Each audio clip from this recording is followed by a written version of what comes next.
There's been a lot of questions kind of getting down to some specifics for our competitive advantage. So regionally and cultural differences remain, but national borders are becoming increasingly irrelevant to economic trends. They should actually be considered accidental constructs that really just surround the supply-demand dynamics. International trade, therefore, is becoming less about trade between nations and more about worldwide demand for a specific product or service. So what is the unique product or service Bermuda can offer internationally? What is our competitive or comparative advantage versus, say, Cayman or Panama? I'll take that. As an offshore financial center, Bermuda takes advantage of the inadequacies of the nation state.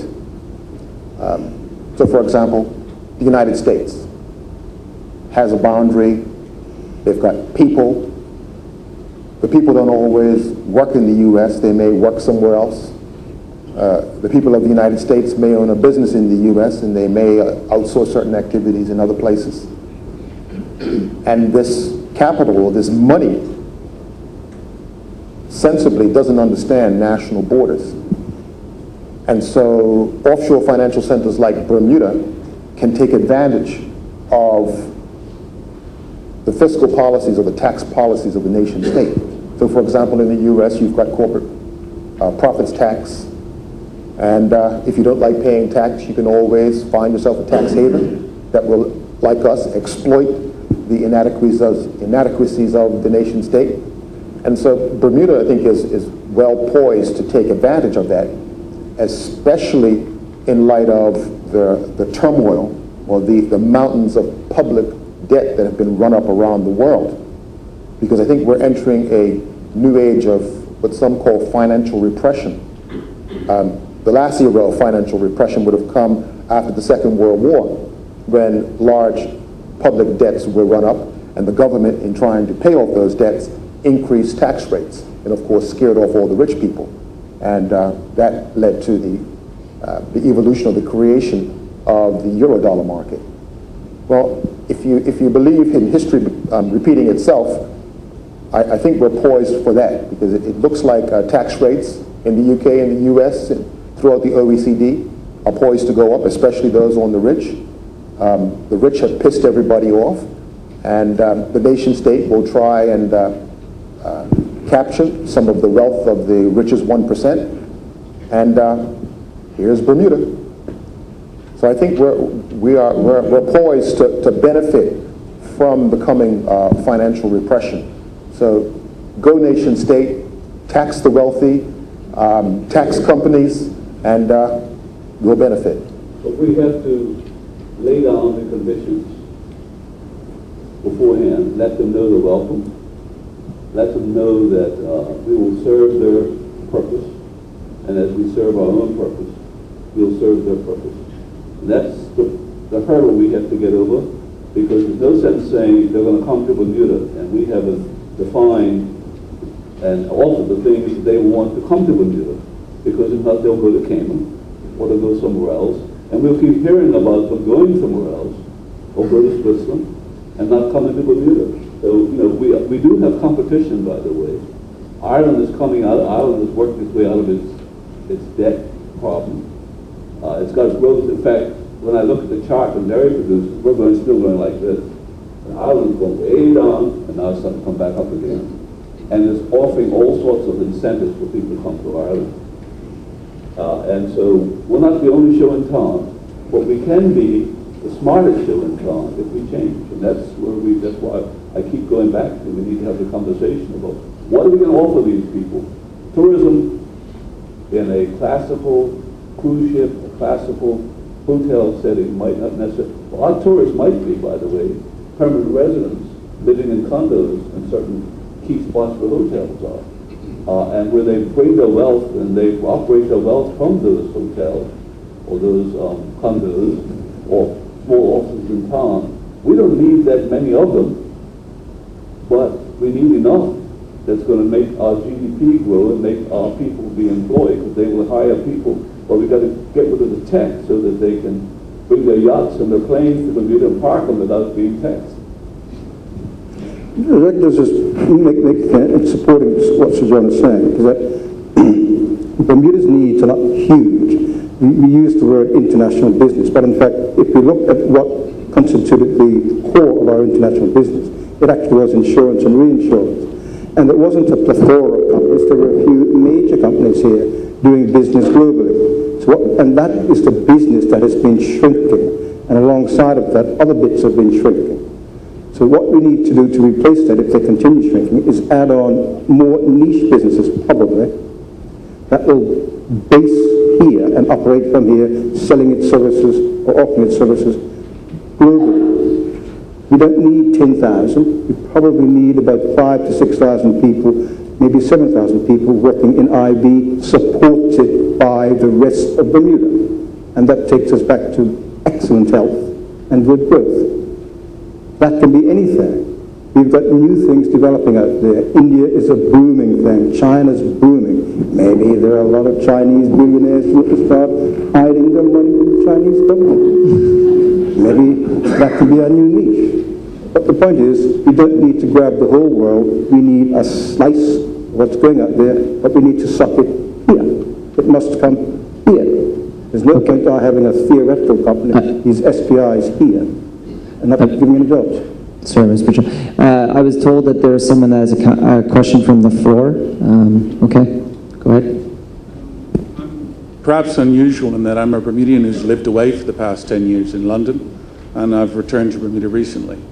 So I'm coming back with a different sort of view on Bermuda and its economy. Certainly one of the things I hear is there's discussions around tourism, there's discussions around gambling. I mean, the fact of the matter is, from what I can see, is that with us being one of the most remote islands in the world, and having a success in tourism at times of when you use ships to get to places and use short-range planes to get to places, Bermuda had great growth in tourism because it was relatively close to the east coast of America. But with the drop of that, and tourism being much more of a global market, which is a lot more competitive jurisdictions than this, we've seen a fall in tourism. We've still invested in wanting tourism to grow, build more hotels, bring in gambling. But we have a large group of people who've had careers and long lives in tourism who are now looking at themselves unemployed. Yes, they've got a sense of entitlement. They had great jobs, and that's disappeared. We have a growing government. I'm sure Mr. Burchell can tell you that since the last census, it's grown manifold in the growth of the people who are working for government. We are in a Labour government where they're supporting people who need support through quangos, through government, and so forth. But we look at our world today, electronic commerce of any sort, whether it's technology or finance or insurance, is what we're close to because it doesn't involve distance. Insurance is growing globally. In a down market, people turn to insure. We've seen insurance grow globally, but we seem to see it falling off here. And having worked in a similar field to this in the UK, I'd have to say that we need to make ourselves more agile, more our compliance to allow businesses to work here to be more effective. We have them leaving to go to markets where the taxes will be higher. So excuse me, sir, do you have a question? Okay. I have a question. Okay. Let me get to it. Okay. So my question to you is, how do we make the Bermuda laws more effective for businesses here? How do we look at actually making it so that we get more financial revenue coming in, as opposed to the barriers to business we're putting up and watching them walk away? Okay. One of the things, we need to do, first of all, and I hope that we will stand behind those non-Bermudians, we need them to speak up. They were silenced. And so, you want to be in Bermuda, you want to run your business, but stay out of our business. Yet they were the people depending on our bread and butter. But we said, give us your money, but don't give us your opinion. And so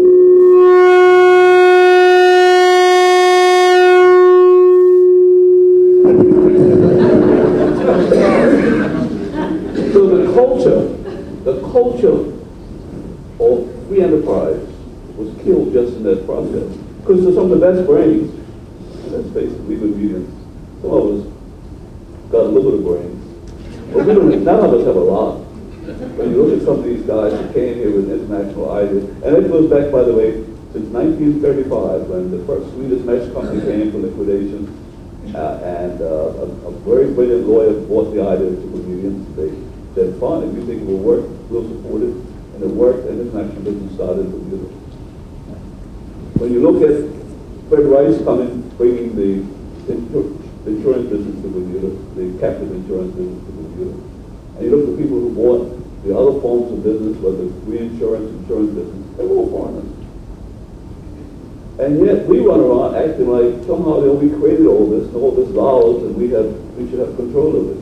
And I hear your point down there, because what we've done is we have cut them off. And we've got to get them back engaged. If they represent 30% of our workforce, how can you tell 30% of your workforce don't be a participant in the opinion process of a place in which we need you? So we've got to make a big, the point I'm making is got to make a big turnaround. And we're not going to get tourists. My wife actually said to me just 2 nights ago, she said, John, why can't we get golfers come? Beautiful place like Bermuda. I said, number one, the airfare here is still too high. Number two, they got golf courses all over America. How much better the golf course in Bermuda? We think Port Royal is a wonderful golf course. It's a second-rate golf course compared to many golf courses, many golf courses in the United States. They get at the airport, and they're not treated with the courtesy that they get treated in an airport in their own country. They get in the cab, and they get taken to a hotel, and what happens? The cab driver pushes the button and says, you go take your stuff on the back there, and by the way, still tip me. They go in a hotel and see something wrong, and the person says, in fact, this happened. The person says, hey, by the way, I'll get a mop for you, mop it up, because they spilled they dropped the soda on the floor. We are not very pleasant people anymore. We used to be very pleasant. We're not anymore. And we're not been pleasant to the tourists, and we're not been pleasant to the international people. We correct that. And I can tell you now, we're back in business, because the business wants to come here, but not coming unless we offer something first. We've got to make the first step. Catch a fly with honey, not vinegar. Like pardon? Catch a fly with honey, not vinegar. That's right.